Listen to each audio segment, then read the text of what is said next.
What's up? Hey everybody, what's up? How are you today? And you've responded, and we're doing well too.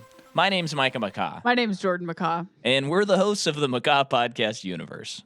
We exist to prove people wrong when they say sequels are never better than the originals. I'll never get to say it. You get to say the other thing. I did say it one time, yes.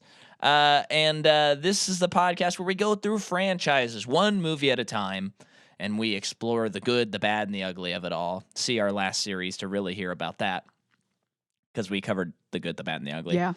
That's for them, in case they forgot.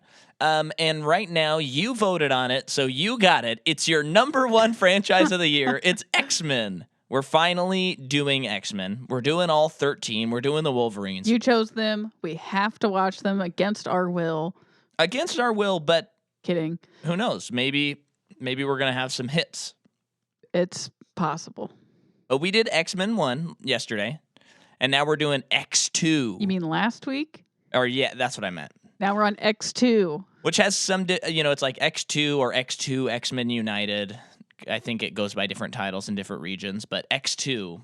And this movie is, I'm going to say, so sometimes Jordan and I, when we watch a movie, we immediately have to talk about it, even though we're not on mic. We have not talked about this movie at all since we watched it. I think we promptly went to bed after watching it. Here's what I'm going to say, which could surprise you. I think this movie's great. Okay. And I remember this one being the one that really stood out of the few X-Men movies that I've seen. Yeah. And I remember thinking, like, the Logan stuff was cool. Yeah. In particular. That's what stuck with me. And I haven't seen it since I was a kid.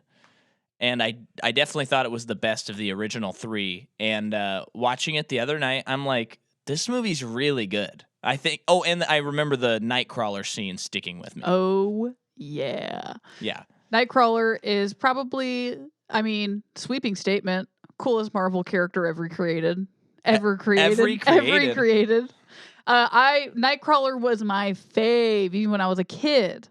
And I remember watching this movie on TV as a kid, and that opening scene just sticks in my memory. Gosh, he's so flippin' cool. Yeah. I mean, if I could have a superpower, I always say I would like telekinesis. I think that'd be sweet. Yeah. But in seeing NIGHTCRAWLER stuff, I think I've changed my tune. I know, it's really cool. I would love anything NIGHTCRAWLER. I mean, he has a freaking tail. I'll take it all. I'll take the teeth and the claws. I'll take it freaking all. He's so cool. And I remember watching He's the cartoon. cool in the comic books, too. In the cartoon, he was so cool, too. He was my fave, too. Oh, you watched, like, the 90s animated show? I remember random... Yeah, it must have been... I'm wondering if it'd be on, like, Cartoon Network or something. I think it would have been on Fox, probably. Oh, that's random. But yeah, I remember watching it, and NIGHTCRAWLER was my favorite. Oh, okay. Yeah. I don't remember him being German. Yeah, definitely German, definitely Catholic. Yeah. That's a big part of his story. Yeah, he's such a cool character. He's the best. Incredible. That's what makes this movie good for me. Other than that, I think like the story is all cool and stuff. But I had the hardest time not falling asleep during this movie. Really? And it was a me thing.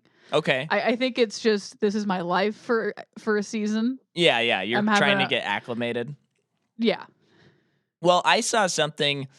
I was looking through when I finish a movie. All the people I follow on Letterboxd, I usually read their little reviews on the movies I watch because that's fun for me. And so I was reading a review of someone who is a reviewer of movies, and I think his name is Matt Singer. I think.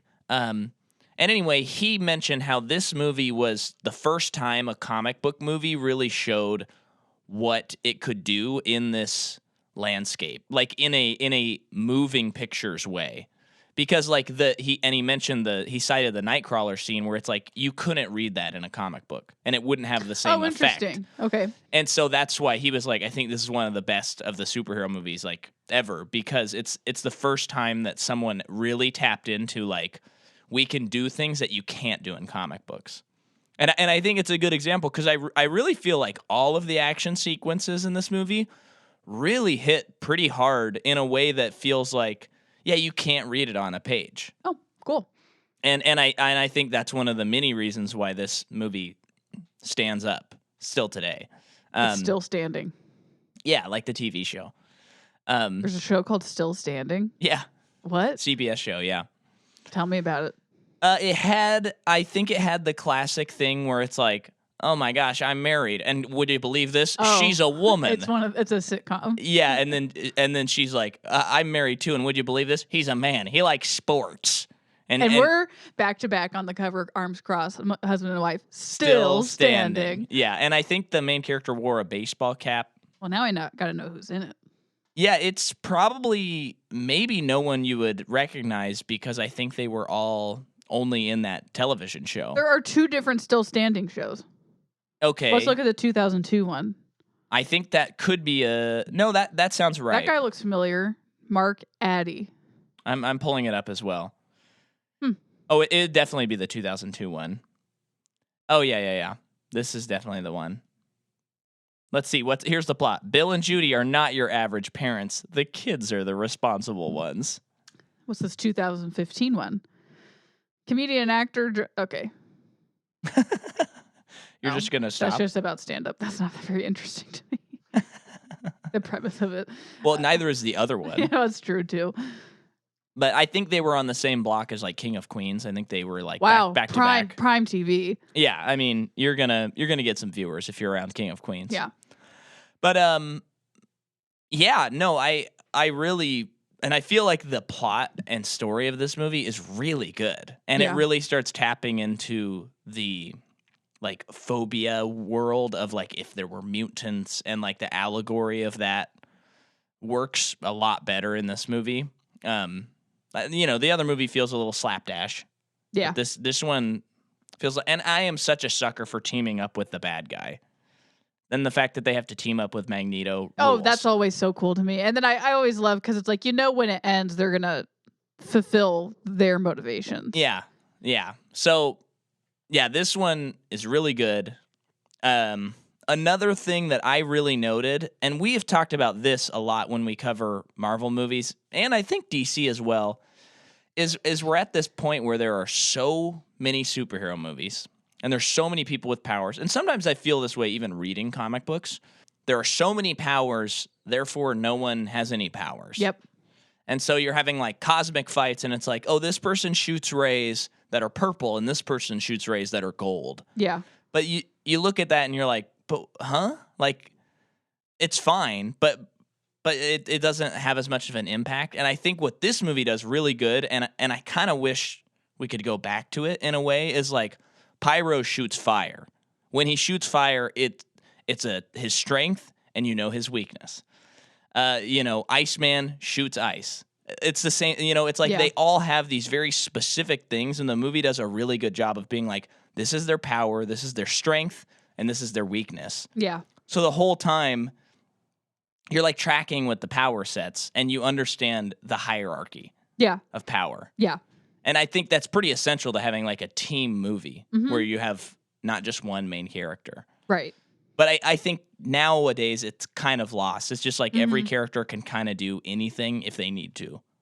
Yeah, I mean, in a way, what's better, what I think is better about today is it is obviously more character driven. Not that these aren't. These are pretty developed characters and everything, and they all develop by the end of the movie. But I feel like future or current ones are just more concerned about the human within the superpowers. Yeah. Yeah. But I would say that this one is right up there. Like this movie in particular is right up there with the rest of them. Mm-hmm. But yeah, so we have this landscape where of the modern super, we got Superman, we got Batman, and then they make X-Men in 2000. They make Spider-Man in 2002. And then in May, Ang Lee's The Hulk comes out of 2003. Did you ever see that movie? Wait. Oh no, I'm sorry. That's the Edward Norton one. No. I messed up. So. Oh, the Eric Bana one. Yeah. No, I've never seen that. So this movie comes out in May actually, and then Hulk comes out in June. Oh, okay. So we're at like the first attempt. That's a lot. Yeah, at like superhero movies really making an attempt. And would you believe that the other night when you were at Lauren's house, I didn't even tell you this, but I watched The Hulk after not watching it in years. Wait, I thought you watched another movie. I did not. I watched, well, I guess it's just lied called to me? Hulk. I didn't, you never asked what I watched, so I thought I'll tell you on mic. So I And what'd you watched think? Hulk, and that is a movie that people didn't like when it came out, and has since there's a quiet contingency of people that kind of say like it's actually really good, and it's more of a methodical look at a Freudian father-son relationship than it is a Hulk movie. And so I was like, okay, when I saw it when I was a kid, I liked it, but I'm like, okay, now I'm gonna like really get this movie. I'm sorry to say, it's just pretty boring. Really? Yeah, I kind of was just playing chess on my phone once I'd watched like an hour, and I paused it, and I was like, there's an hour and 15 minutes left. Yes. But there is some cool stuff in it. Yeah. But all that to say, we are at the beginning of like when all of film history is going to change to superheroes forever. Yeah. Or what it seems like anyway. But yeah, so should I jump into We're talking about Alan notes? Cummings first. Oh, okay. Because Nightcrawler's that cool.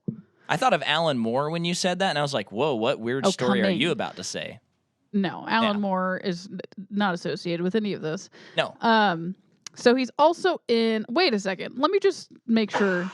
He is in Spy Kids, right? Because when I was a kid, I got him mixed up with another actor all the time. But you're sure... When did that movie come out? Oh, he's in Eyes Wide Shut. Oh. He is in Third Rock from the Sun, an episode of that. Oh yeah, he is in Spy Kids. Fegan Floop. Man, I love that movie.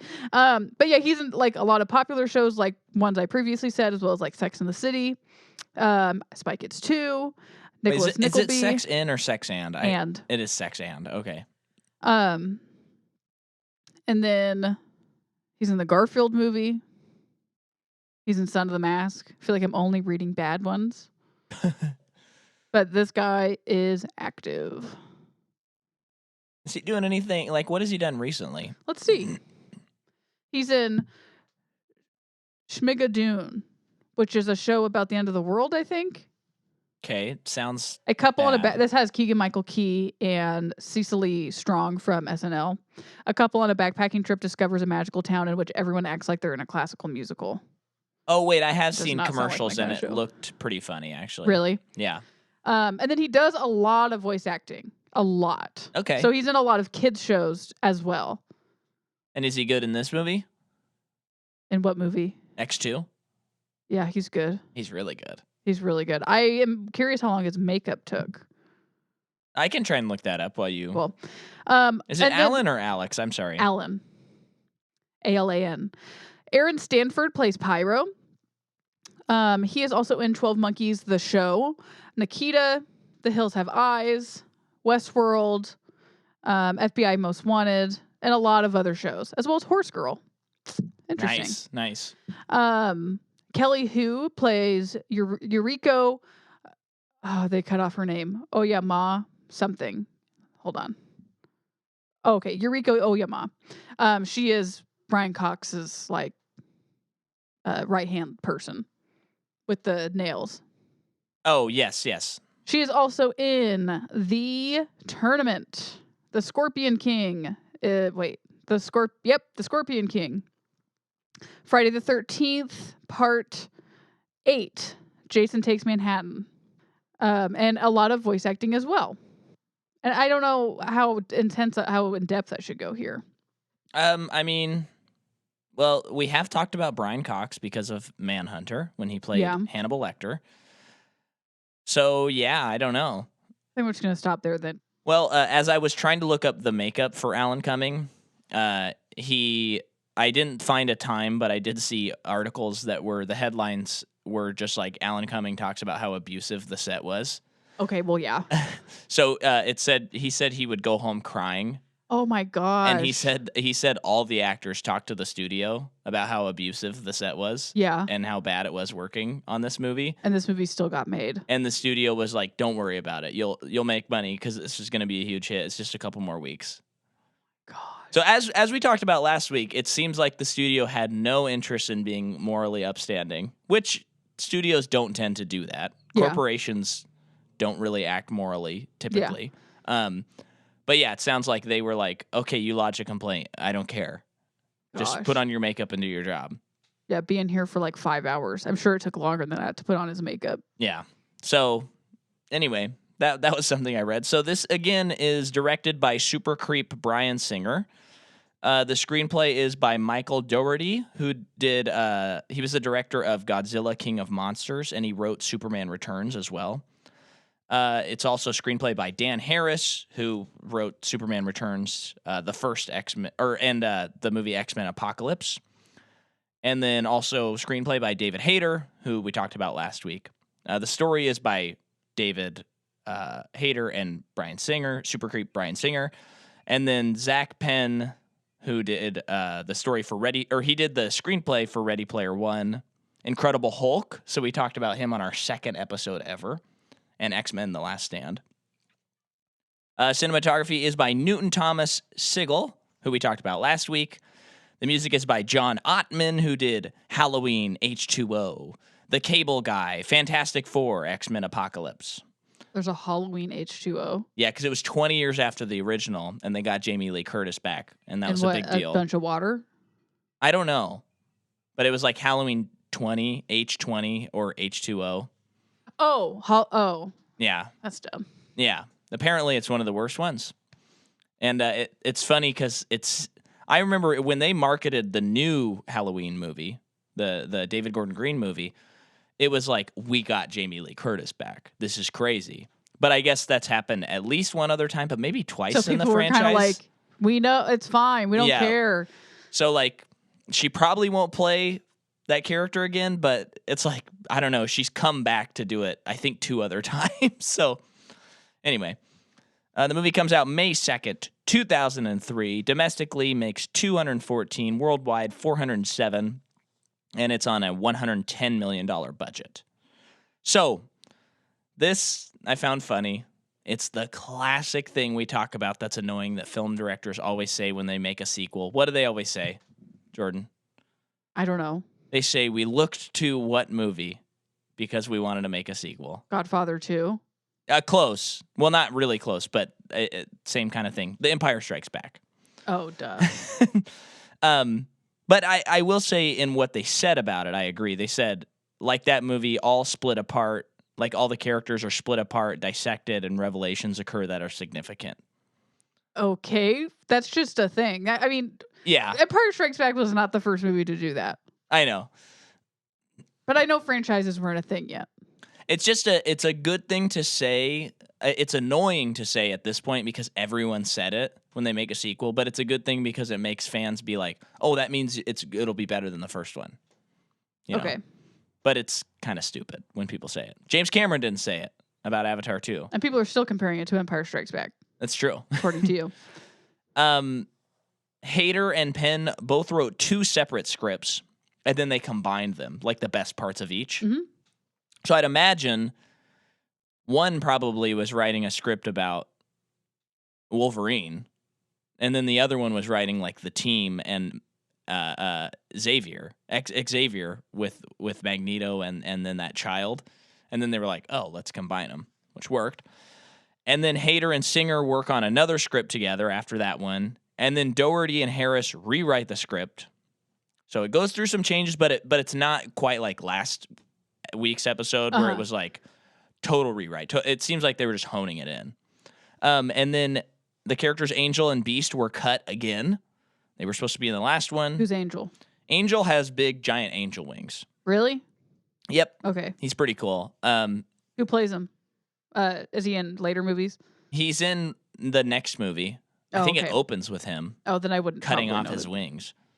Oh, that's familiar. I remember as a kid, I was like, this is cool. I don't know how I'll feel about it this time.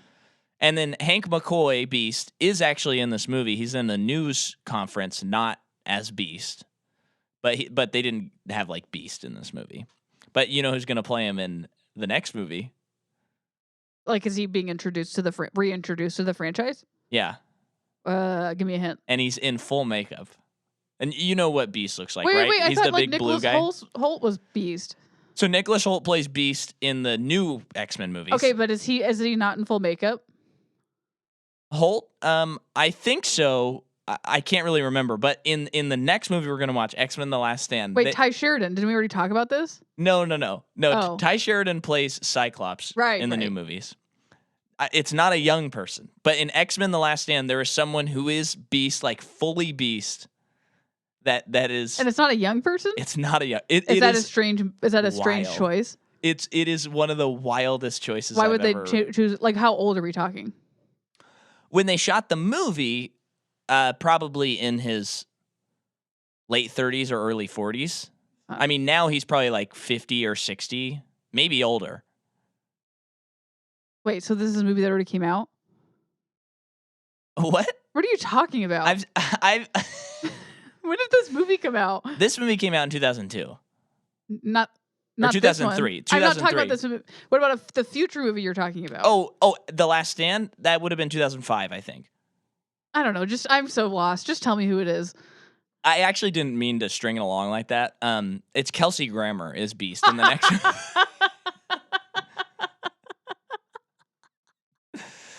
What the F? That's so dumb. Yeah, why? I don't know. Wait. But in which movie? The next one we're gonna watch. The next movie, Kelsey Grammer's in it, and he has Beast in full blue makeup and everything. No effing way. Which is just fun. So I find it extra funny because Paul F. Tompkins, a comedian whom we love, he was not in his late 30s in the early 2000s. By the way, no, would he be earlier or later? I think he'd be older. I think he'd definitely be in his 40s by then. Okay, at least. Yeah. But Paul F. Tompkins did this, like, I think it was an unaired show with Kelsey Grammer called Kelsey Grammer Presents the Sketch Show. And apparently Kelsey Grammer was just kind of a nightmare to work with. Well, that's not just a Paul F. Tompkins thing, because you said him, right? He worked on the show. That's common knowledge about Kelsey Grammer. Yeah. And Paul F. Tompkins jokingly always refers to it as Kelsey Grammer Resents the Sketch Show. Uh-huh. And he was just never around, and then he would just, like, change stuff that they rehearsed to insert himself into it in weird ways. Uh-huh. All of that to say, it's just imagining that man who he's describing sitting down to get full makeup as Beast to be in like 2 scenes of X-Men: The Last Stand is wild to me. They probably paid him so much money. Yeah. It's crazy. Yeah. But anyway, so we're going to be talking about Kelsey Grammer next week. Okay. Yeah, so Angel and Beast are cut. They did rewrites to this movie to feature Halle Berry more because she had just won an Oscar. Oh, okay. And then once again, the Sentinels and Danger... Wait. What does she want an Oscar for? Is it Monster Ball? I think is the name of the movie. Monster Ball? Monsters Ball? Okay, I'm looking that up. I think it was a bit before my time. I know people don't know I'm recording, but I would prefer it if I didn't receive any text right now because we're trying to record. So stop texting me, everybody. I'm trying to buy you some time, Jordan. I don't want to edit in here. Monsters Ball. Monsters Ball. What is the plot of this movie? After a family tragedy, a racist prison guard re-examines his attitudes while falling in love with the African-American wife of the last prisoner executed. That is a complicated movie. Whoa, I've never heard of this movie. Oh, it's Billy Bob. Is the director or no? It was the lead. Oh, okay. Yeah, so I didn't know that she won an Oscar. She did, and then I think the next movie she came out with was Catwoman. I think. Oh, which kind of ruined her career, honestly. Right? Is that the next movie? I don't know. Let me double check here. Hallie, are you still on the line, Hallie? Scrolling. Let's see. Sorry, I'm bad at filling space. X-Men, Swordfish. Oh, what an awful movie. Gosh, that movie was a joke. Then Monsters Ball, Die Another Day, X-Men 2, and then Catwoman. She's in a Die Hard movie? A movie called Gothica. I'm sorry, Die Another Day. No, that's what I said. That's a James Bond movie. Okay, I thought maybe that would have been a Die Hard movie. No, my dear. You should know all the Die Hard titles by heart. I don't. Die Hard 1, Die Hard 2, Die Hard with a Vengeance, Die Hard, or Live Free or Die Hard, A Good Day to Die Hard. Okay. So then they also had to cut a little bit of footage because the movie got an R rating. Because Logan, when the guards attacked, it was just too violent. I doubt it. Yeah, it's probably fine. Yeah. Especially by today's violent standards. Yeah. But here's something that I wanted to say. This is another thing that goes into my experience with this movie. Was when I was a kid, this came out. So 2003, I would have been a third grader. And Shane O'Hara, past guest on the pod, he had an Xbox lunchbox.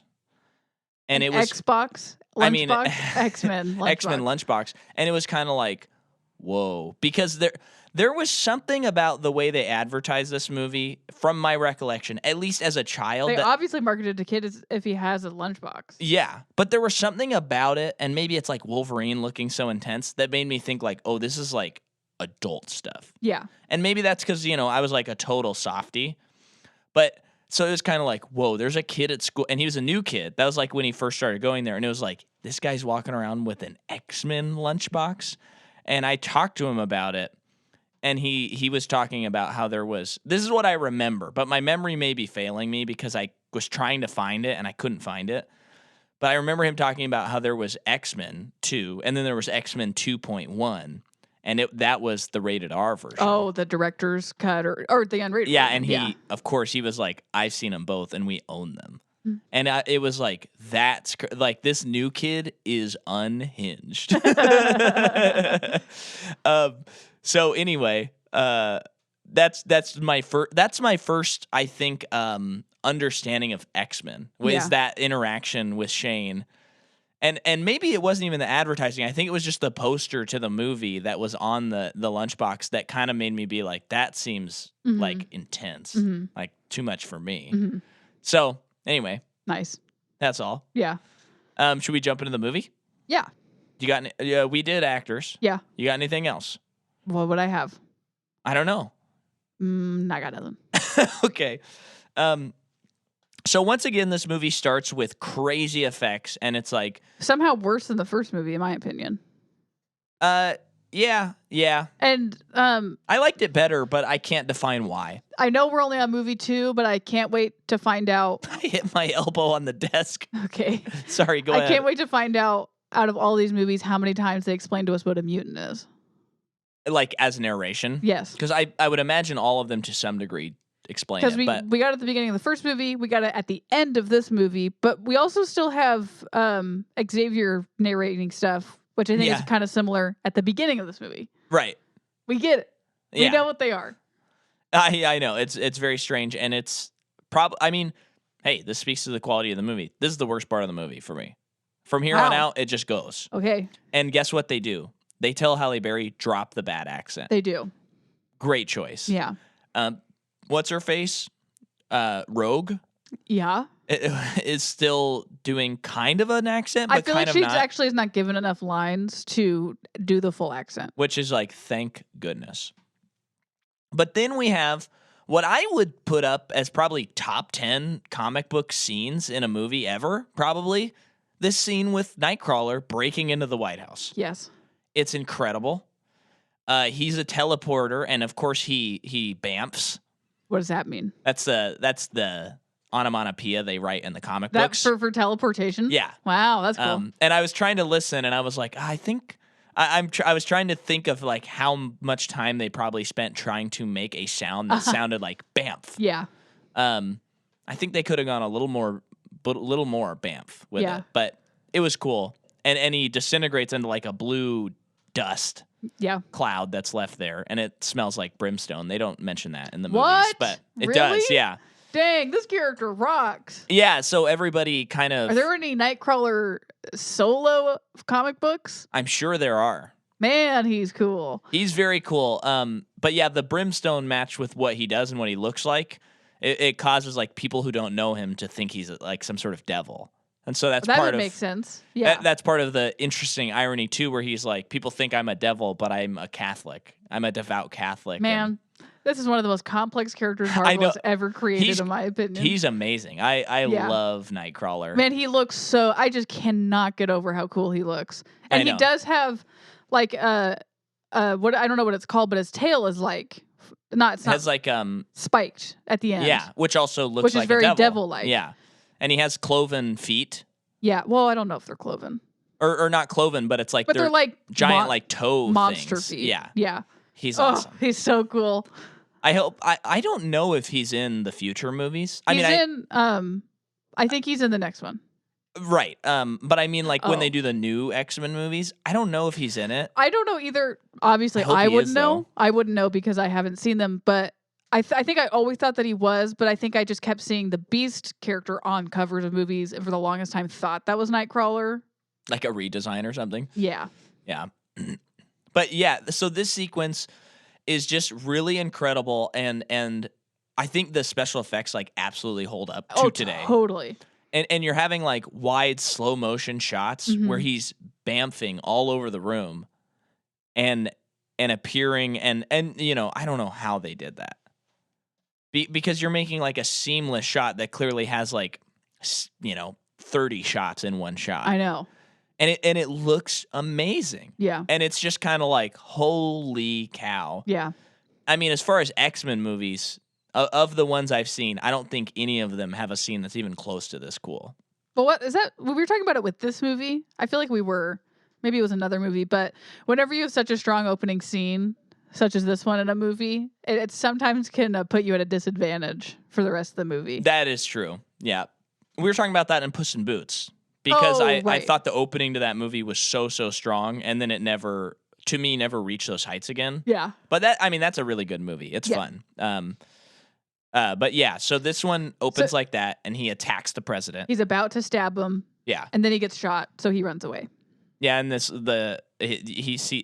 he drops the knife, and it has a little flag connected to it that says "Mutant Freedom Now." Yeah. Or something like that. Yeah, Mutant Freedom Now. And then we see Wolverine walking around up in Canada. Okay. And he's trying to discover himself. Discover his past. Yeah. And he's looking around in the snow. It's just ruins, so his exploration does not last long. And you wanted to track Wolverine's hair to see if it gets tamer. And it's a little crazier. It's a little bit zanier in this movie. So I don't know. This is the I think it'll calm down. Movie. I don't know. I like it, but it's just interesting because very quickly we get into hyper realism with superhero movies. Yeah, even though this isn't a MCU. You know franchise. What? I am actually remembering him. He's in a quick cameo in X-Men First Class, and I can see him, and his hair is crazy in it too. Cool. I think they keep it all the way except maybe Logan, which is he's an old man. Yeah. I think he has a different haircut. That's kind of different to me. I doubt it's that different though. Like I'm sure it's the echoes of what it was. Yeah, the echoes of what it was. Very poetic, Jordan. And so then let's see.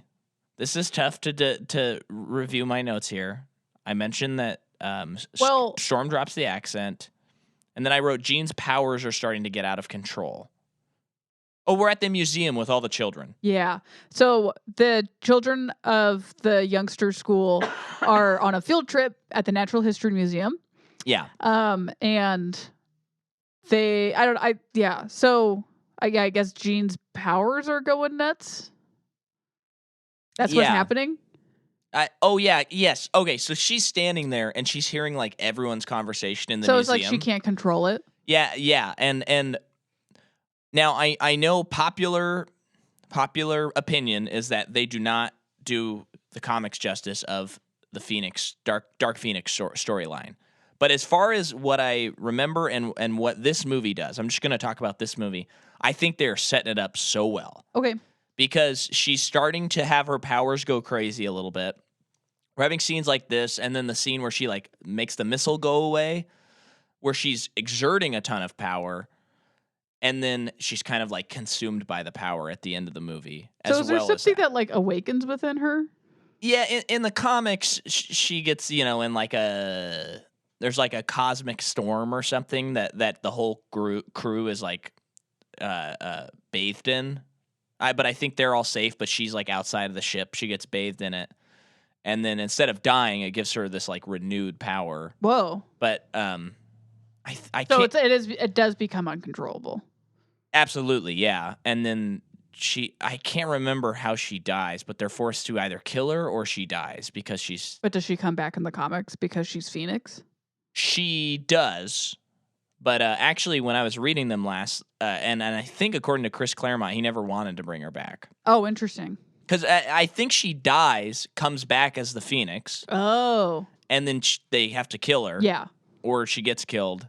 And then I think Chris Claremont was like, that's it. But then, like, popular demand. Like 10 years later or whatever, they brought her back. Oh, which, okay. No character in comics actually dies. Yeah. Well, Goonies never say it. They never say comics? it. And that's why they read comics all the time. Yeah. Yeah, so her powers are starting to go crazy. They're at the museum, and then... is it here or later where she has, like, this overwhelming sense of doom? It might be here. Okay. I kind of threw out, I think she has a couple comments like that. Between the first and the second movie, off-screen, her and James Marsden get married? Yeah. Okay. Yeah. I didn't remember that happening. I didn't until the scene where she was like, I'm married now, or something like that to Wolverine. Like, that's why I married him or something. Okay. Yeah. But that they need to show us that. It's then fine. we see Ice Dude, Pyro, and Rogue at the food court, and these two jabrones are talking to them, like antagonizing them. They want the guy's lighter and he won't give it to them. I don't really understand it, but they're teenagers and nothing ever makes sense. That's maybe the worst scene, because it's like you're setting up this dynamic where a guy's like, hey, I want to smoke. And Pyro's like, no way, man. You're like, I don't know, just let him smoke, dude. Just light a cigarette. And then he lights the cigarette, and then Pyro like makes it flame. Pretty, like, the flame kind of explode while he's holding it. And then Iceman shoots some ice at him to save him. I think the casting is not great on Pyro. No. I don't like that performance. I get what they're doing, story-wise. And he's a little too smarmy. I like that he switches sides. I think that's cool to see someone do that. But not a fan of the performance. Yeah, I think he needs like 20% less smarmy. Yeah. And then I think it would work. Yeah. But it also feels like, oh, this is a 2003 performance. It's like a product of its time or something. Yeah. But yeah, so the guy lights his cigarette, and then Pyro, the guy catches on fire. Ice Dude, what's the Ice Dude's name? Bobby Drake. No, but like, what's his name? Iceman. For real? Mm-hmm. Okay. Real original on Iceman and Pyro. So he gets the flame out, and then everyone freezes in the museum. And it happened. Dr. Xavier freezes time. He freezes everybody, not time. How does that work? It's because of his mind control. Yeah. So he's controlling their brains, and they're just all paused. Yeah. Okay. I mean, I don't think time is frozen. Okay. Because he doesn't want to get found out, but it is kind of interesting. Find out what? That there's mutants around. Oh, okay. Oh, because this incident happened. So he's pausing it, and then they all get out of there. Yeah. And then okay, we're introduced to Brian Cox as Stryker. Man, I did not remember Brian Cox being in this movie. I didn't either. I got excited and scared. And then I like him in this. I thought he was good. I love the villain motivation, storyline. All of it was great. Yeah, so his whole thing is, he's trying to shut down the mutants, but he had previously, like, we'll find out later that he had a mutant son that Dr. Xavier failed to help. Yeah, so he has this motivation of, like, revenge, basically. I want to take them all out, and he wants to use Cerebro. Genocide. Yeah. Genocide, maybe. Yeah. He wants to use Cerebro to, like, kill all of them. Yeah. And trick them. And then he also experimented and created Wolverine. Oh, yeah. Okay. Yeah. Wait. Man, that's an interesting conflicting, like, bad guy thing. Yeah. Well, I think later in the movie, someone's like, for someone who hates mutants, you sure surround yourself with a lot of them. Yeah. I think Xavier tells him that. Actually, I think it's Magneto. Oh, okay. But it might be Xavier. I just, that sounds like something more that Magneto would say. Oh, okay. But no, I think Xavier says it because he knows that girl is an X-Men. Oh, yeah. He can tell. You're right. Yeah. I want to remember what her name is. But then Wolverine comes back to the school. And then I said we see Stryker in Magneto's cage. Yeah, Stryker's company, like, made the what's prison. A Stryker? That is the name of Brian Cox character. That's his last name. Oh, okay. Man, this is tough for me. It's so many character names. And we just recorded an episode on Avatar. Yeah. So it can be tough. Yeah, so his company like made the plastic cage for Magneto. Oh, it's his company? Yeah. I thought he just okay. Yeah. Or whatever. I just wasn't clear on what his role in the government was. Yeah, I mean, because when he like went to the president's like, I thought you were coming to me to talk about our like education reform, but maybe that was a joke. That was probably a joke. Oh, okay. I kind of got more of the idea that he's like a black arms dealer kind of guy. But okay, whatever. You know what I Let's mean? not analyze it too much. I don't remember, but we may have just missed it. But anyway, he has like this liquid stuff that he puts on people mutants that subdue their powers. Yes, exactly. And then meanwhile, Xavier is trying to find Nightcrawler on Cerebro. Yes. But of course he's teleporting and that's everywhere. when they hint, because he's having a hard time finding him, and Wolverine's in there with him, and Wolverine's pretty much like, can't you try harder? And then Xavier says, not if I want to kill him. Yeah. So they hint how dangerous Cerebro is. Yeah. Nice little hint. Yeah. Payoff later. But eventually they do find him. Yeah. Am I jumping too far ahead? No. I feel like he finds him in the scene. Yeah, no, you're good. And he not commissions. He gets he gets Storm and Jean. What's Jean Grey's name? Oh, I guess Phoenix. Yeah. But what's her name before Phoenix? Captain or Miss Marvel, I mean, or something. Marvel. Okay, she's Jean Grey. Yeah. So he gets them to. I'll look it up to make sure. I think we actually looked it up last episode, but I'm gonna do it again. Okay, go ahead. Oh man! So we get them two to go to his location and question him, get him, bring him back. Marvel Girl.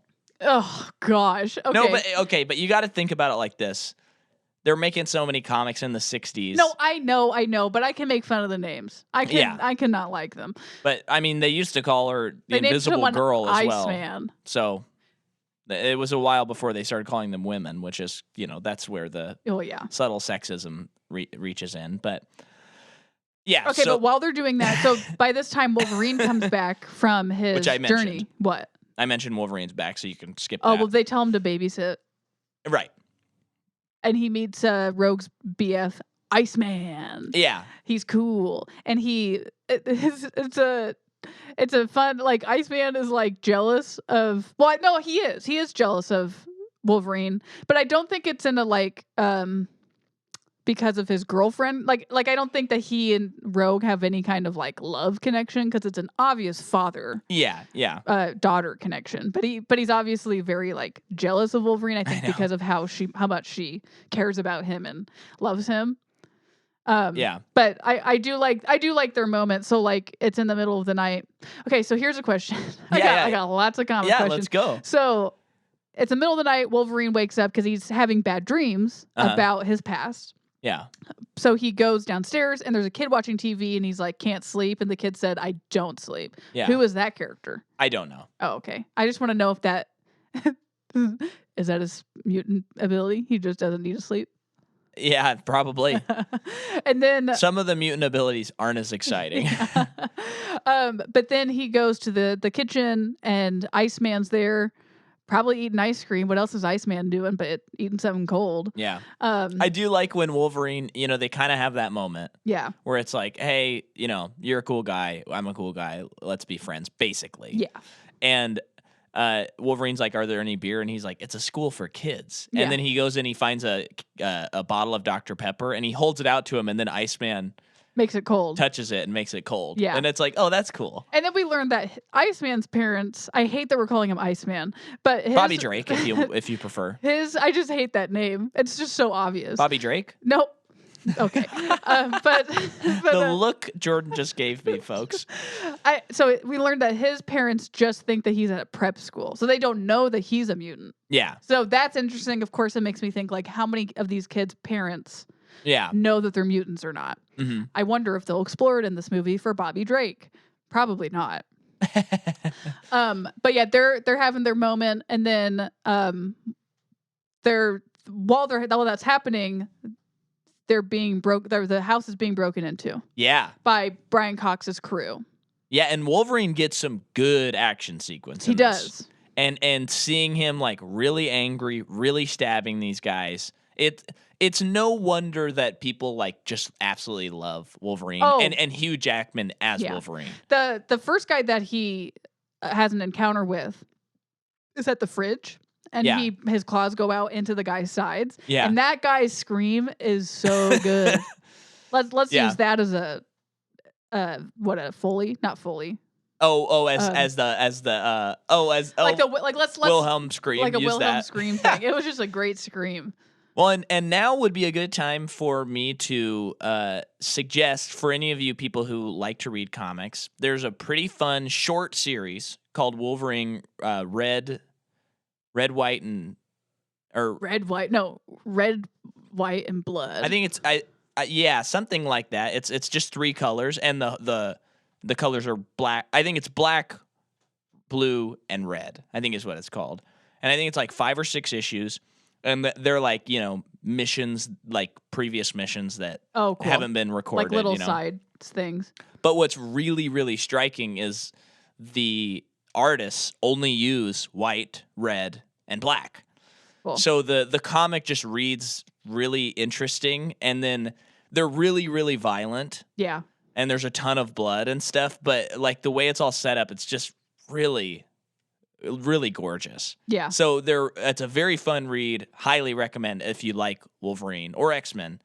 It's a great series. Yeah. And they're pretty new. I mean, I think they came out in 2020. So okay. It's pretty new stuff. But cool. I like when they do something weird like that. Yeah. I was just reading a Hawkeye comic the other night. And it was all from the perspective of Lucky the pizza dog. Oh, cool. And so he was going around and like when people were talking, he would only understand like 2 or 3 words. And then he was trying to sniff stuff and it would show like all the things he understands when he's sniffing. It was pretty interesting. Yeah, that's cool. I like that. Yeah. It actually, I had to like read the comic pretty slow because I was like, oh, this is weird. Like I had to like assimilate myself to it. So the raid on the house, great action. And again, we're seeing like, this character does this character does that. We see Kitty Pryde go through the walls. Cool. Okay. We see Colossus. Colossus. We see Screaming Girl. Yeah. I don't know who that is. She just screamed and everyone freaked out for a minute. Yeah. And like as they're escaping, Bobby Drake, or as you like to call him, Iceman, he shoots up a wall of frozen. Some would call it ice. Ice. Yeah. I really couldn't find the word there. To which Stryker frozen ice, frozen water. He sets up a bomb, blows it up. But by then they're like in the tunnels or whatever. But Wolverine doesn't want hit. He's like screaming, "No, don't do it!" Because right before that, Brian Cox is like, "You don't remember me? I think after all this time, you'd like remember me." And you see like his shadow walk up, so it's like this blurry look at this man who has the link to his past. Yeah. So all of that, I mean, this whole sequence is just great. Yeah. The raid on X Mansion, A+. Love it. Meanwhile, earlier, Mystique had broken into Stryker's office. And she discovers that they're reverse engineering Cerebro. Not reverse engineering, but making it so that they can kill all the mutants. Yeah. Now, what was really funny about this scene is she looks at the plans for Cerebro, and it says Cerebro 1, and then she clicks like enter or something, and then it shows Cerebro 2, and the only difference is the white panels now have grates in them. And it shows it like shift to that, and the way it sets it up, it's like, are we supposed to know that that's it was dramatic? Just classic early 2000s computer stuff that's like you're really not supposed to think about. Yeah. It's always so funny. Well, and she's kind of like, she prints out everything that she needs. Got it. And leaves. And I it's just funny too. And I know at early 2000s, it makes sense. Funny that, okay, wait, this is also showing you how early this movie is. She doesn't, I mean, I'm sure thumb drives were a thing by early 2000s, but she prints them out. She doesn't put them on a thumb drive. Yeah. This woman is carrying around a stack of papers. Hard copies, yeah. Hard copies of this thing. That's funny. That is funny. It's just It's funny too. I think this is still happening today. You watch a movie, and when people are on the computer, it still makes weird like like weird laser sounds and stuff. And it's like, I don't think we have to do that anymore. I think it's just so inbred to inbred. Well, it's like when someone drinks a drink and it's the out of the straw, and they just got the drink from the concession stand, but yet it's empty. Yeah, it's like Pavlov's dog or something. Like we have to like it's the microphone feedback thing. Yeah, where and it's like I don't think when someone types on a computer you have to add. What was the interesting thing that they said on the Sunny podcast a long time ago? Because they were talking about the microphone feedback and the straw thing. Yeah, and they also were talking about they're talking about paper bags. Yeah. Where like there was a time like they were going to use a paper bag for, a prop, and they're like, okay, well here's this one. It's like an actual paper bag prop bag. And they're like touching it and using it, and it is not a brown paper bag. Yeah. It was like someone made a brown paper bag, but it's not made out of paper. Yeah. But no one will know. And I remember Rob was just like, what? Just go get a brown paper bag. Yeah. I'll go get one. Because I think it was more expensive too. Yeah, it was. It was so counterintuitive. Yeah, I would imagine, because I don't think they said this, but I would imagine like brown paper bags can be really loud. So this bag probably doesn't make sound. Yeah. But at the same time, I think they mentioned like we were capturing the sound on the set. We didn't need to do like an overdub of it. So yeah, it's funny hearing them talk about their show because they were such outsiders and they really like made it happen for themselves. Mm-hmm. So a lot of those things, like if they were sitting down to make a movie where people are typing on the computer, they probably wouldn't even think to add those sounds because they're not in the Hollywood unless they're making stream. Fun of it, right. Which is something they would definitely do. Yeah, but in the early 2000s, you have to have those sound effects. Yeah, come on. And so also. Storm and Jean, Marvel Girl, they find Kurt at the cathedral, abandoned cathedral. And takes him a bit to find him. And when they do, they're like they hurt him. Well, Storm conjures a storm to subdue him. Yeah. So they got him. They're helping him, making sure he has no injuries, and they see that circle on the back of his neck, and it's not like consistent with the rest of the marks on his body. Yeah. So they're like curious on what that is, which to us is like, oh, Brian Cox got to this guy. Yeah. Oh, that attack on the White House probably wasn't because like later on he says he doesn't remember going to the White House. Doesn't remember, so he was coerced. I think he was like. Well, I think his son Jason probably controlled his mind. Yeah. Yeah. Yeah, so all that's cool. They get Nightcrawler. Xavier goes to Magneto, and Magneto and him talk, and he's like, "What have you told Stryker?" And Stryker says, Magneto says, "I told him everything." But he was like, he had that serum in him. Yeah, I didn't get the impression that he wanted to tell him. No, anything. Me neither. He was forced to. Yeah. Once again, both these guys doing a great job in these movies. Yeah. We don't deserve to. But that's when Xavier gets kidnapped by Stryker. Yes. And then back to the X Mansion when they're escaping, they get Cyclops' car. And they turn on the radio, and it's Backstreet Boys. Yeah. Which seemed like a pretty obvious joke, but we'll take it. Because, it's like, wow, Cyclops listens to Backstreet Boys. Wolverine's like, ugh. I mean, he would. Then he gets this weird X phone that takes him a good 15 to 20 minutes of the movie to figure out what it is. Yeah. And then they drive to Boston, where Bobby Drake's parents are, to cool down. Right, which when you're with Iceman, you're gonna get cool. Yes. Talk to me, Goose. Iceman. We're back to Maverick. Okay. Top Gun. Okay. So when they're there, Rogue and Bobby are like, "Let's kiss," and they finally kiss, and it goes okay. He just has to like use his powers a little bit to keep things at bay. He does, and then she like he uses his powers. Well, I think he like blows some cold air to kind of. Oh, no. he doesn't. She takes it from him. Yeah, I guess you're right. I think it would actually be worse for him if he used his powers. Yeah, I guess you're right. But then it gets a little too hot and heavy. Yeah. For him. A good scene. Yep.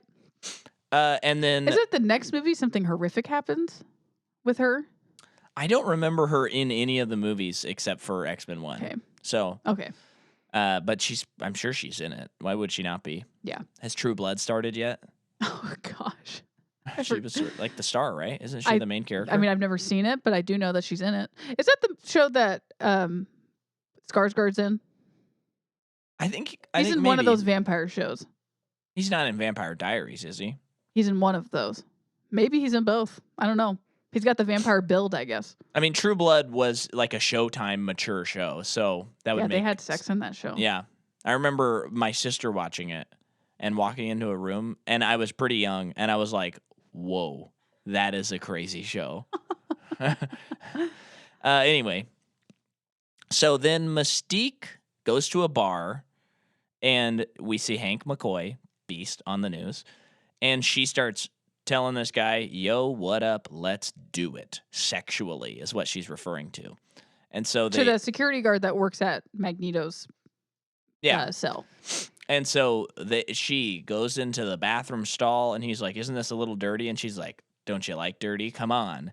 And then she knocks him out and injects him. Now, what I thought was going to happen is that she's a shapeshifter. She would just go as the security guard the next day and break out Magneto. Yeah. But this way looks way cooler and it's more fun. But I guess it wouldn't work that way because they're scanned before going into Magneto's cell. I think they're scanning specifically for iron. Metal. Yeah. But don't you think they're also scanning for mutants? Or no, they're not. Well, I guess if she got in there, then she wouldn't be able to do anything because she couldn't break him out. Yeah. So I guess it does make sense. But anyway, she injected a ton of iron in his blood. So he goes to Magneto, and Magneto goes, there's something different about you. And then he proceeds to pull out all of the iron in his blood. Yeah, nuts. Gross. It's gross. And form it into a small ball, and then he breaks out of the cell. I love this. I think that's so inventive and cool. Yeah, it's cool. And it's kind of like the last thing you would expect for a breakout. Yeah. It's cool. Yeah. Sorry, kids. That's cool. This ain't your daddy's X-Men movie, okay? Actually, it is. And then we're back to Bobby's house. So his parents come home. Yeah. His family comes home, and they're freaking out because they're like, this guy's your professor, but he looks like a Wolverine. And then he tells them he's a mutant. Now, this is where I feel like the allegory for being gay like really hits. Yeah. More like the last movie felt a little more like maybe a people group, like you could find more of a racial allegory. Especially because of the beginning of that movie. Yeah, but even especially there's the line where she's like, have you tried just not being a mutant? Yeah. So it feels like this movie's tapping into that more. Yeah, so because by this time, especially, I don't know, I feel like because through the news and basically propaganda, it is very, like, mutants are very scary and they're very dangerous. Yeah. So his parents are scared of mutants. Yeah. And they find out that their son is a mutant. And so they're immediately untrusting of him and everyone else in there. And they feel like they're held hostage immediately. And Bobby Drake's brother goes upstairs and calls the police. Yeah. While they're there. I thought that was sad. Yeah. And then the police show up. And they all come outside. Yeah, this was funny. So they're in Boston. Oh yeah. And I just think that the one police officer, man, he was trying his best, but it's like you had one line, you didn't have to put a Boston accent on it. Yeah. But it's like he hits it pretty hard. Yeah, I can't remember what he says. Park the car in the garage. So they're all standing there and they're like, Wolverine's got his claws out and they're like, put the knives away, and he's like, I can't. Then they shoot him in the head and he falls over. Mm-hmm. And for some reason, I remember this being in the third movie, but standing there, and then Pyro is just standing there, and then he shoots a fireball at the police, and he like makes a choice. Yeah. To like he's done being outcasted and letting, I don't know, people who aren't mutants tell him what to do. Yeah. So he takes control into his own hands via fire.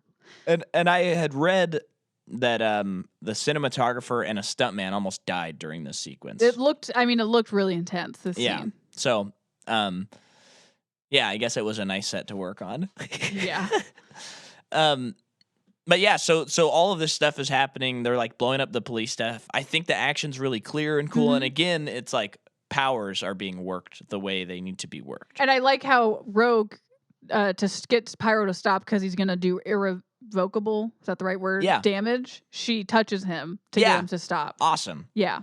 And then we it's see cool the to see her bullet. use her powers in a positive, in like an intentionally positive way. Yes.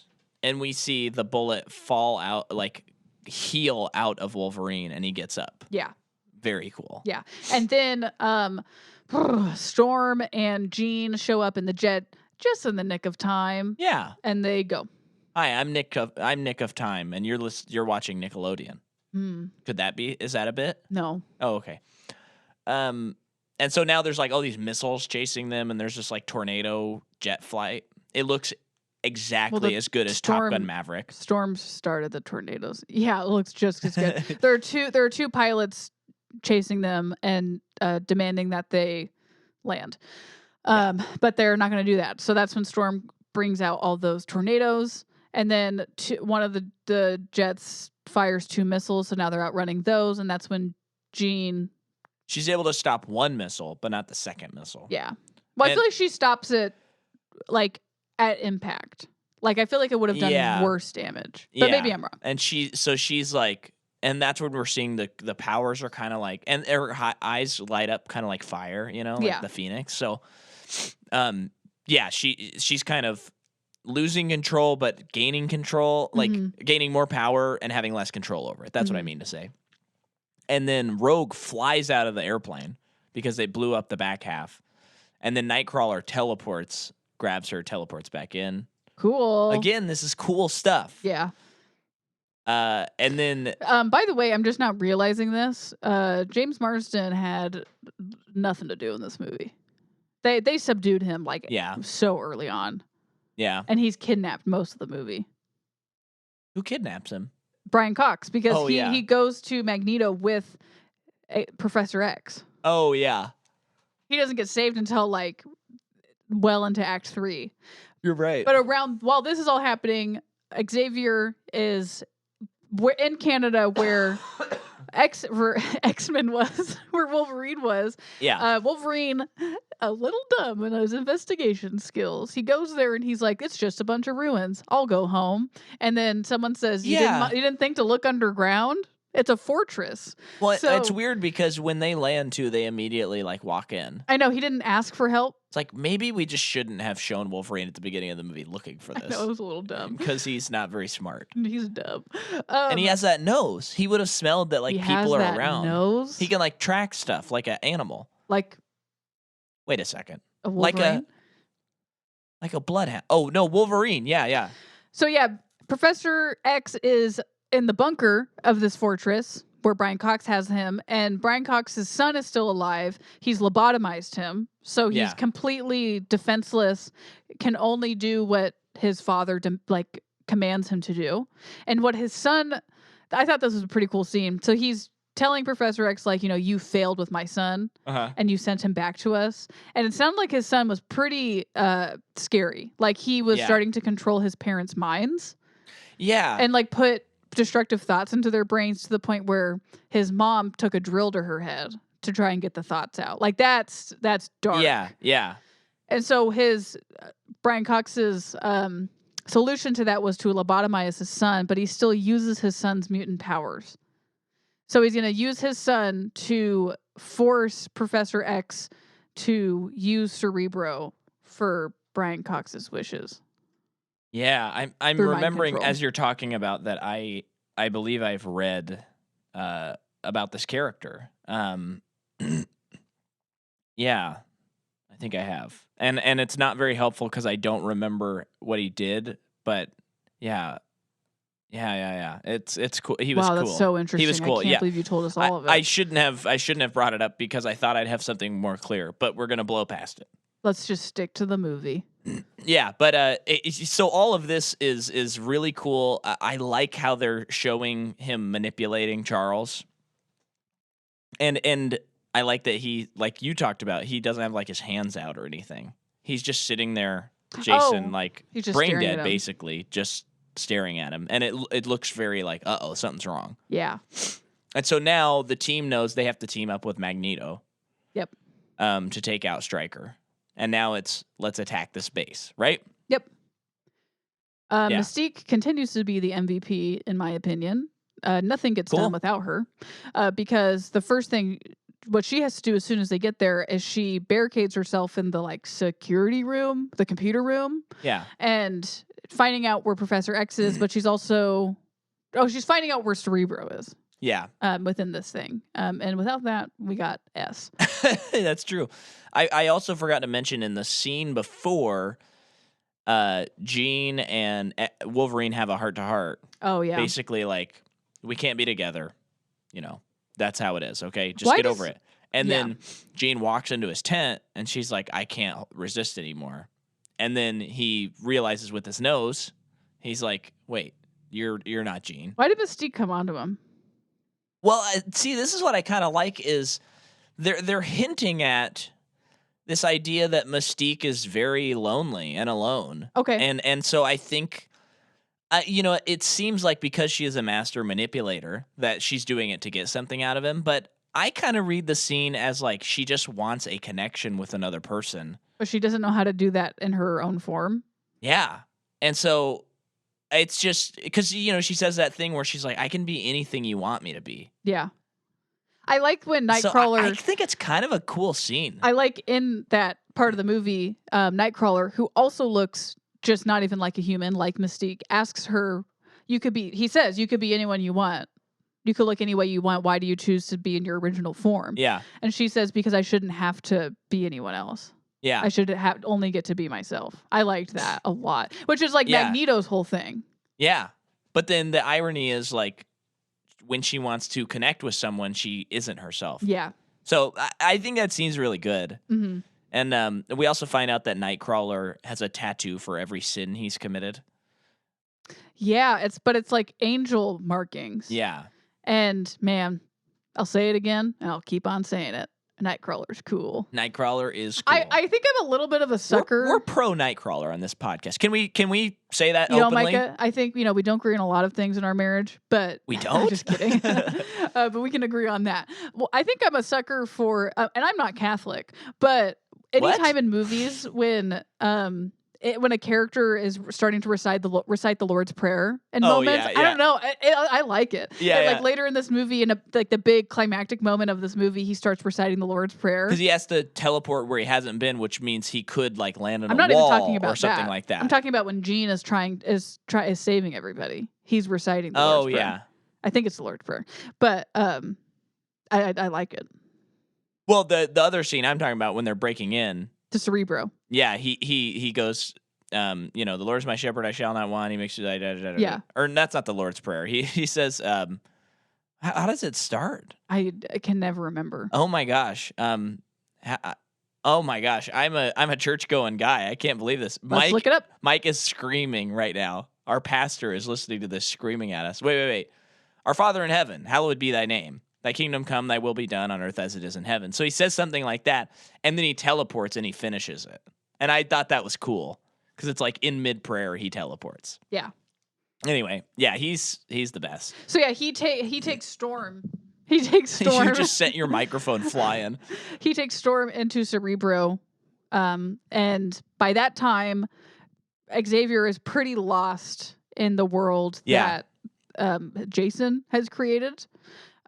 Where Jason's taken the form of a little girl who seems to be a student at the youngster school. Yeah. And she's like, can you show me how this works? Can you find every human? So he's using Cerebro at this point. He is locating every human on Earth. And then he's going to order Xavier to kill every human. Yeah.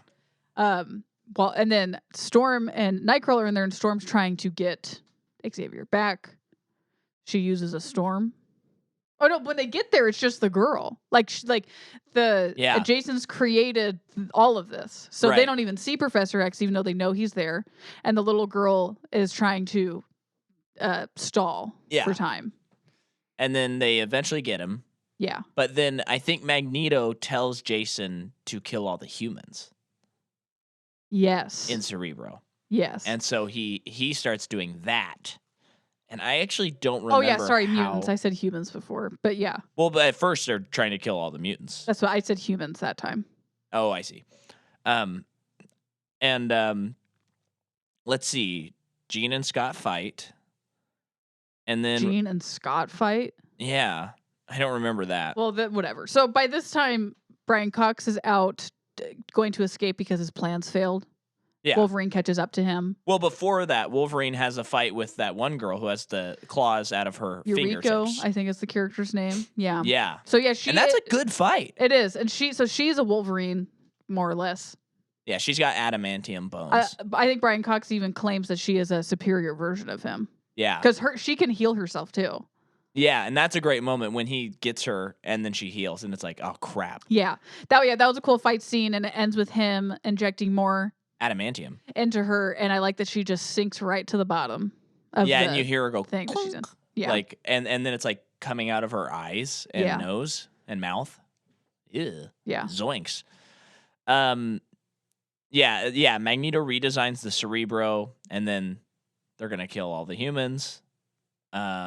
Wolverine carries Kid all the way to a dying Stryker. Wow, you're skipping a lot. Yeah, but sorry. Wolverine ties Brian Cox. You gotta stop coughing. That's okay. You can cough. He ties Brian Cox to a plane. He's not letting him leave. So Professor X is killing all the humans, which means Brian Cox is dying. And then Magneto catches up to him and just kills him anyway. Right.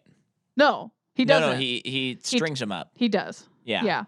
And then they get Xavier. Yep. And then they're trying to fly away, but something happens that, like, the dam breaks. Yeah, this kind of falls under a category of I don't really understand how they couldn't have gotten in the air in time that Jean needed to save them. Yeah, but it's a movie thing, and I just have to let the story go. I think it made I think the engines flooded or something. Okay, and they needed like 10 minutes to get out. There was something because I remember it didn't bother me at all. Like it totally made sense. Okay, but I can't remember what it was. So yeah, they're trying to get away, and then Jean sacrifices herself to keep the plane flying, and then keep her on the ground to block the water, and she gets covered in the water and quote dies unquote. And then they fly away, and they're all very sad about Jean, and it's very nice and good. And then they go and they talk to the president. He's about to make a formal address, and all of time stops again. Which, according to you, it's not time. You're right. Maybe it is time, because I would think that the broadcast would still be broadcasting them if it wasn't time. So I guess it has to be time. That's kind of weird. I don't know if he really has that power, but I guess in the movies he does. Maybe he did it on all of the United States. Yeah, maybe. Does he have that power? I guess I would think he would need Cerebro to do that, though. Anyway, stop time. They tell the president, hey. They give him a file? Yeah, on Stryker. And they're like, this is what happened, and this is why you were attacked and all that stuff. We're not going to attack you, but we strongly recommend that you maybe think twice about the mutants. Which is, it's interesting. I like it, but it is like, that's pretty threatening. It is a threat, but it's more of like, we are here to stay and we demand rights. We demand the same human rights. Yeah, but it's like, okay. I mean, you could be signing your own warrant here. And old President Nameless, he starts reading the charges of Stryker when they leave. Changes his address. And then changes his address. Oh, he does? He does on broadcast start reading it? Or actually, no, we don't see. I think he just continues the broadcast. It's highly, implied. Oh, okay. And then we see the camera flying over the water, and there's just strange shape that's forming in the water. Yeah, it kind of looks like wings of a bird. Like a say it with me, Phoenix. Say it with me. I'm assuming the listeners are saying it with you. Oh, okay. Say it with me, listeners. 5, 4, 3, 2, 1. Phoenix. Anyway, and that's X2. I can't believe. I feel like we've been talking for 2 hours, and it's an hour and 15 minutes. Wow. Isn't that weird? Yeah. I feel like we thoroughly covered it. How did we only go an hour and 15? I don't know. I feel like I forgot a lot of this movie. I feel like I was struggling the whole time. Yeah, but I think that our listeners are going to love it. And I had a good time. Did you, Jordan? Yeah. Well, let's tell them about some things. Okay. Number 1 with a bullet. 2 days ago, we released an episode on Patreon on a movie called Knives Out. Ever heard of it? So go over there. Sign up for $3. Let's get to it. While you're at it, you just signed up and you go, what else can I do? Give us 5 stars on Apple and give us a rating, a review, and you don't even have to talk about anything. Just give us a review. It helps people find the show, is what I'm told. And we've been stuck at ratings. Mm-hmm. Just stuck. Give us some ratings. Gimme. Then the number 3 thing you can do is you can head over to your text messages and you could send an episode to a friend and say, check out this great show. So thank you for listening. Thank you. Next week, it's X-Men The Last Stand. What do you think about that, Jack? I think I've seen this movie, but we'll know for sure. I think you've probably seen this and Origins, probably. Yeah. So, do you have anything you need to plug or anything? How are you doing? When does this come out? It comes out the first weekend of February. Or February, as a lot of people say. I don't know yet. All right. Later in the year, I probably will, about art stuff. Aha. Okay. Thanks for listening, everybody. Bye.